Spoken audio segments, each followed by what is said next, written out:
doing interviews with the people at Beethoven Hall for about a month now, and I'm wrapping things up. And so this is sort of the last place I'm collecting interviews, and I just wanted to ask you about your connection to Germany.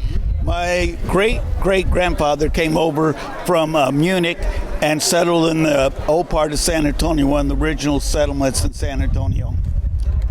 And that was a little while ago, and you're still attached to your German culture. Yes, I go by the hat. I go to Germany at least once a year, go back there and visit, and I have relatives over there. Can you explain Americans' attachment to the old country, so to speak? I think it's because of the way the world is getting so crazy now. Going back to the old country where they are more simple and they're not all involved in materialism like in America. I see. Can I ask you a couple of Sure. questions too along those same lines? You have a beautiful jacket on. Are you also having a German heritage? Yes, I do. Yes. What heritage do you My have? father. My father came over. Actually, I'm a first-generation American. Oh. My mother from England, my father from Germany. I see. My father came in 1939 at the age of 30. Do you go back to those countries? I sure do. I go with him every year. Yeah. And what are your reasons for going back, and what do you find there that you like? I particularly I really enjoy seeing the way that my father and my grandparents lived. What kind of town did they come from in Germany? Small towns, very small and very.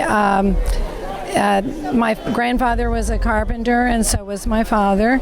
And my grandfather only came here to the United States because he was involved in the restoration of St. John's Lutheran Church. I see. And They lived right down the street. oh, I see. Oh, okay. And what part of Germany was it? Southern Germany, northern Germany, east, west? More southern Germany, Okay, the Bavaria region. Bavarian region. Okay. So do you think it's, but when you go back to Germany, they're very high tech, they're very advanced, they're a very modern culture.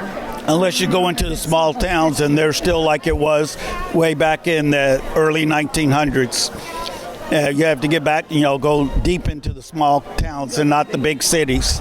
And that's where you like to go. Oh, I love it.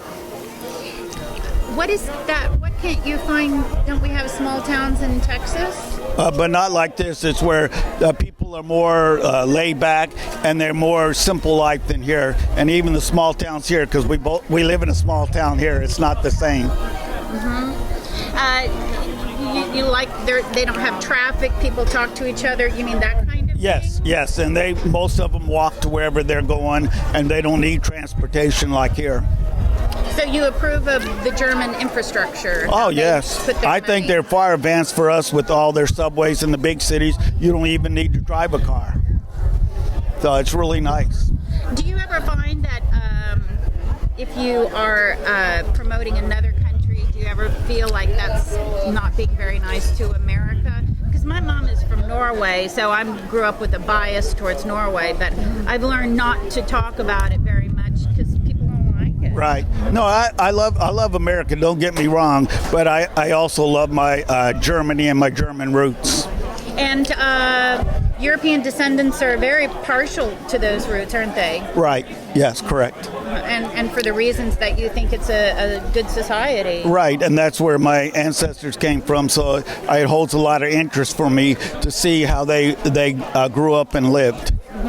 Can I get your name? Art Weissler, And how do you spell the last name? Weissler. Oh, that's very German. May I get your name? Carol Zip Weissler also. Okay, wonderful. Well, thank you.